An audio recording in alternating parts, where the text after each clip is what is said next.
Alrighty, so Connor and I did our project on Jean Watson, Theory of Human Caring.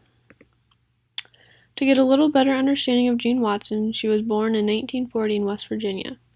She was the youngest child out of 8 siblings.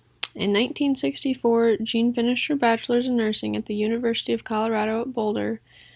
She continued her education and finished her schooling in 1973 with a PhD in educational psychology and counseling. Jean is the founder of the Center for Human Caring at CU's Health Science Center. This center is a huge deal because it's the first center in the nation devoted to human caring that's designed for clinical practice using knowledge. Along with this amazing accomplishment, she was their director until 1997. Jean Watson also was the dean for School of Nursing at CU until 1990. She was a huge part to get their Doctor of Nursing Practice degree rolling there at CU. She then founded her own nonprofit called Watson Caring Science Institute in 2010. Her goal with the nonprofit was to mold the model of how caring for patients can help heal them by using systematic programs with hoping to change healthcare slowly over time. Jean is now retired and has released a few nursing texts. She also has been fortunate to win awards such as honorary doctoral degrees from institutes all around the world. The reason we are talking about Jean Watson today is because of her development of philosophy and theory of transpersonal caring, or caring science. You need lots of sympathy and empathy in the nursing career, but Jean believes that you need more than those feelings. Her theory addresses how nurses need to care for their patients, and if the nurses follow this caring, it will transfer into better health plans to help the patient have a better recovery and getting healthy. Watson theory of caring can also be described as a transformative theory because the relationship influences both between the nurse and the patient, for better or for worse. So the theory of caring can be described as a holistic model. We don't just view the patient's current health condition as part of this model. We try to include every aspect of the patient, including their emotional state, as well as their religious beliefs, where they may derive hope from. So this promotes caring and healing. So we want to have a positive environment full of reinforcement and genuine care that encourages the patient to heal mentally and physically. It also encompasses the idea of care before cure. So caring sets the standards that will lead up to the cure. A nurse's job is to be an advocate for their patient, which means that we view their overall well-being holistically. So it also enhances and preserves dignity, humanity, wholeness, and inner harmony. So for dignity, we just give them the proper honor and respect they deserve. For humanity, we uphold their values and preferences. For wholeness, we take every aspect of our patients into account, like I said, in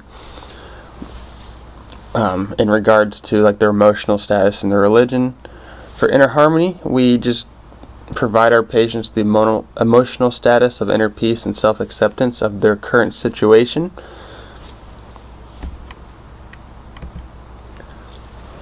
So Watson has 10 curative factors that model this theory. The first one is forming a human altruistic value system. So we use love and kindness to extend ourselves. We see through our patient's eyes and appreciate the individual. The second one is instilling faith and hope. So we make connections with the patient that offer purpose and direction when trying to find the meaning of an illness.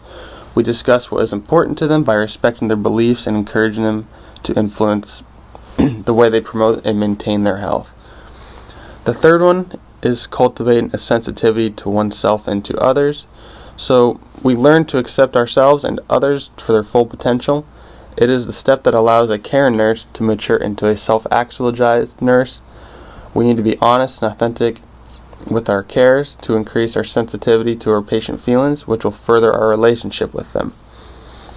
The fourth one is developing a human or developing a helping, trusting, human care and relationship. So we again provide authentic care, and we have effective communication with them. It helps build trust. Just anything that promotes the patient's overall well-being. The fifth one is promoting and expressing positive and negative feelings.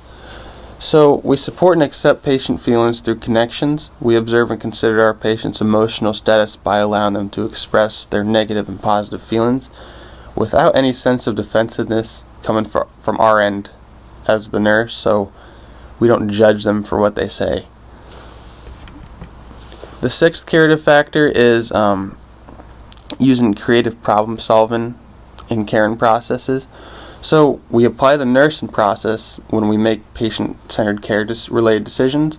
We use the knowledge that we acquire from our education as well as our imagination and creativity to critically decide what the best decision is to apply to our patient-centered care.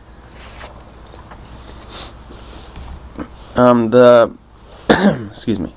The sixth one is promoting transpersonal teaching and learning. So we learn together when teaching the patient about self-skills. So this can just be, if you're new to something, you're going to learn just like the patient does, and it helps you in the future when you have to use this kind of skill again in your practice. The next one is providing for a supportive, protective, and/or corrective mental, physical, societal, and spiritual environment. So here we just create a healing environment, but this can include, we consider their safety, comfort, privacy, and dignity. The next one is we meet human needs. So we help people with basic skills with a care and conscience. We provide our patient to grow through achievement. We tend to also basic human needs such as food and hygiene as well. The last curative factor is, excuse my pronunciation on this, we allow for existential, phenomenological, spiritual forces. So we need to understand that patients and nurses may see spiritual forces that allow for a greater understanding of themselves and of their patients. So this type of understanding may have the patients to develop the feeling of safety, satisfaction, and acceptance with their current condition and of the cares that they receive from nurses. And that's our reference page.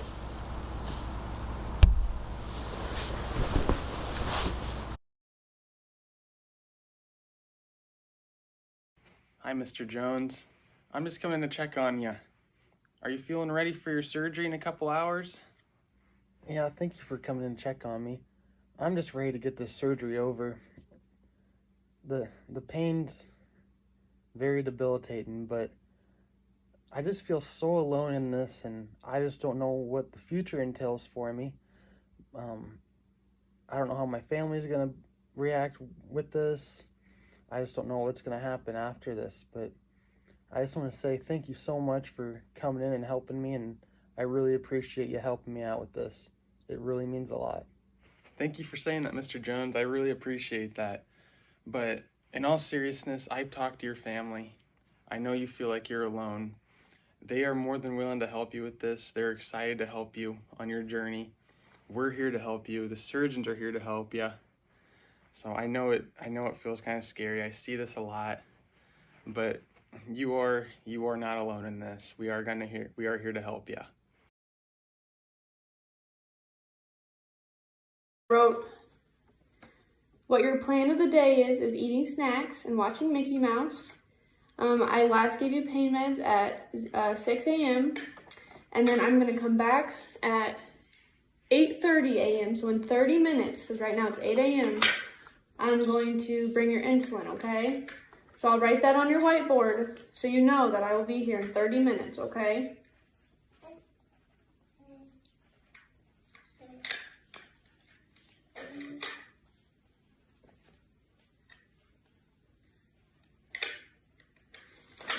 All right. Does that look good for you? I'll be back in 30 minutes, okay? All right, here, do you need your call light? Have your call light. All right. Do you feel comfortable? Yeah, good. Why, hello, it's 8:30. Can I see your ID band? Name and date of birth, good job, okay. I'm here for your insulin shot, it's 8:30, okay? So let's get started.